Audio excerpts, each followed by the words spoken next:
Hi, I'm Steve, and in this video I'm going to build a US flag out of a 2x4 panel of 1/2 inch plywood. To start, I measured the board out to 37 inches, cut the board to length on the table saw. Save that remaining 11-inch scrap piece for later. Next, cut 6 strips from the board. These are for the long stripes on the bottom of the flag. Next, I cut the remaining board to 10.5 inches and trimmed the piece to 14.75 inches. This will be for the union. The remaining offcut is shortened to 22.25 inches. The 7 short stripes are ripped from this piece down to 1.5 inches wide. A quick layout check. We have all the main parts dimensioned and lining up well. Well, sort of. I like to label the stripes in numeric order from top to bottom.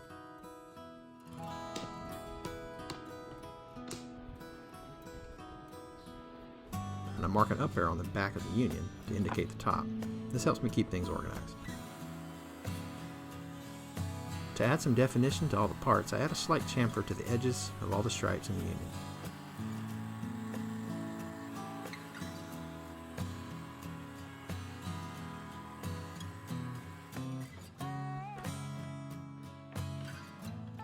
I think this detail will add some character to the project.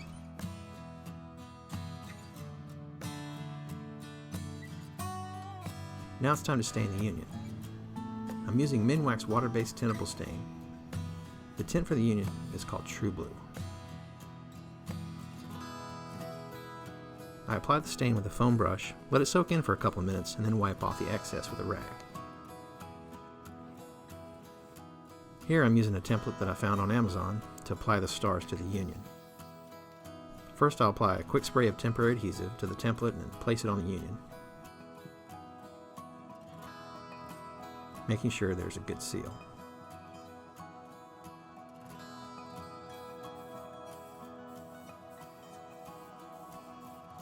Some white spray paint and the union is looking good.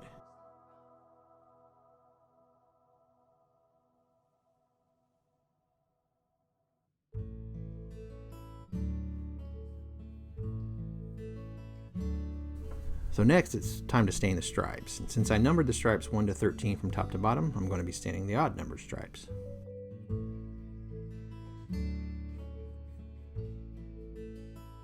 I apply stain to the top and all the edges. Staining the edges isn't necessary if the edges are going to be covered up anyway with some type of trim, but if the flag edges are going to be left bare, make sure they're stained as well.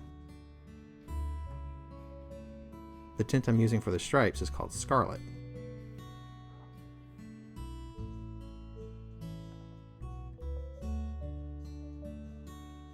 Now, it's starting to look like a flag.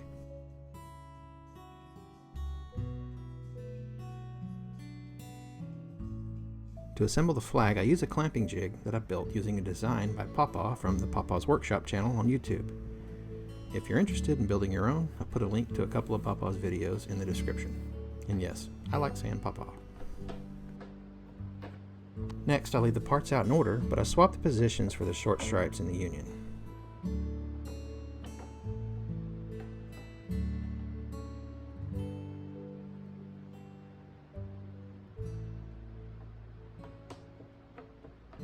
I then flip all the pieces horizontally, and now all the parts are face down and right where they should be.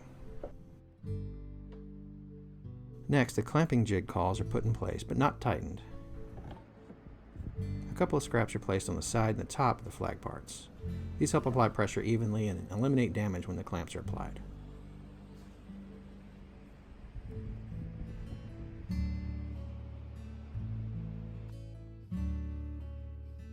I use 3 3-foot clamps to pull the flag together vertically and 2 5-foot clamps to line up the edges horizontally. Since this flag is made from plywood, the clamping isn't as critical since all the parts tend to line up easily. Using a mallet, I'll tap any edges that don't meet up quite flush and tighten down the clamps.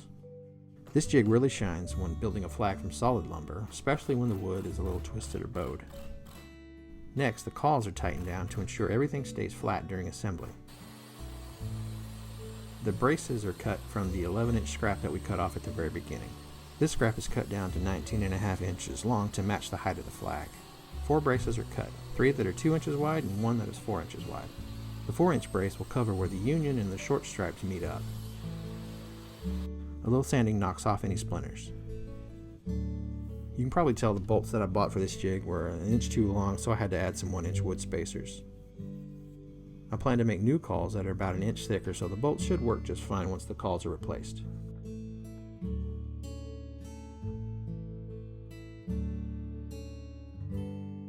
To help me line up the screw holes, I made this story stick to indicate where each evenly spaced screw should be placed.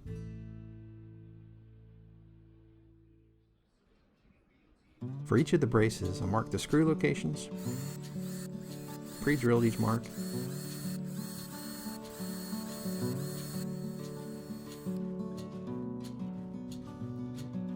and set the screws in place.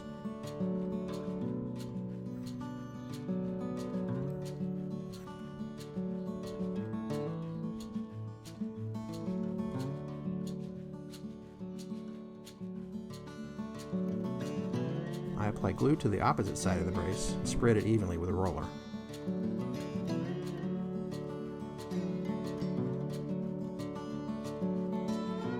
And I'm learning to not place the camera on anything that vibrates. I drove in a screw for each stripe. They're probably overkill having this many, but they make sure the glued surface stays put against the back of the flag. And I think they look kind of cool. Rinse and repeat for the other 2-inch braces.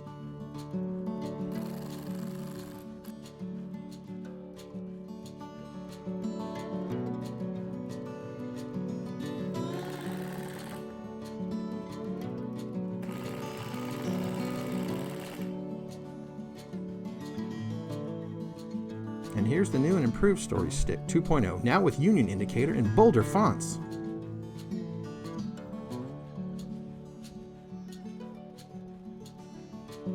For the 4-inch brace, the area where the union and the short stripes meet, get 2 screws per row, one for the union side and one for the stripe side.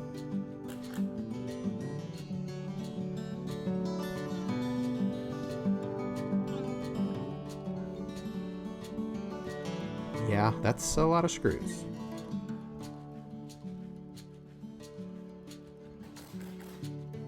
Time to remove all the clamps and cauls and see how it turned out.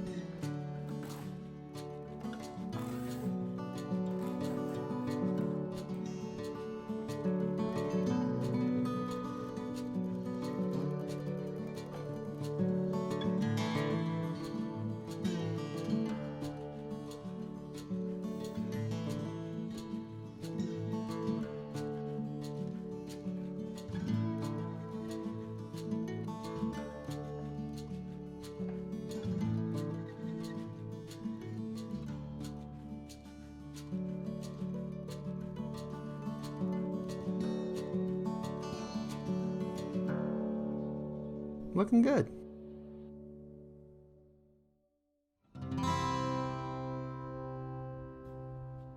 I'll be adding a French cleat later for wall mounting, so I want to build up the thickness of the top.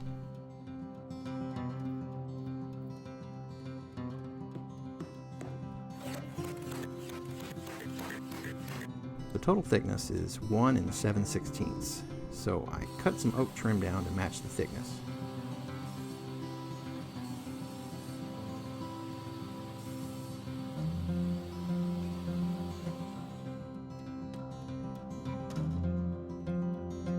I start with the top and bottom trim and attach with glue and a brad nailer and trim the length to match the width of the flag.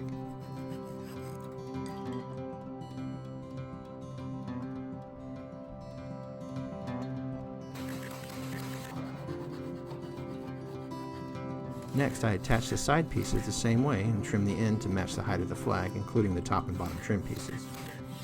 In order to install the French cleat, I removed a couple of screws so the cleat will sit flush against the back of the flag. And let's speed this up a little.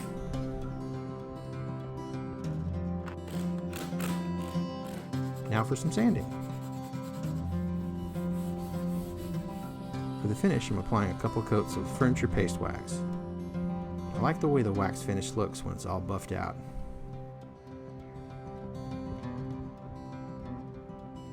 I hope you've enjoyed watching this project as much as I enjoyed making it. I made this flag for my father, Roy, in honor of his 71st birthday.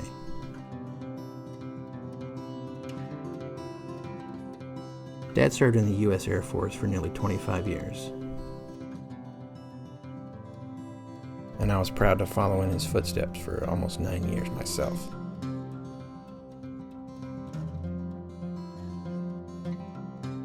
I'm honored to build this for him, and I'm blessed to be his son.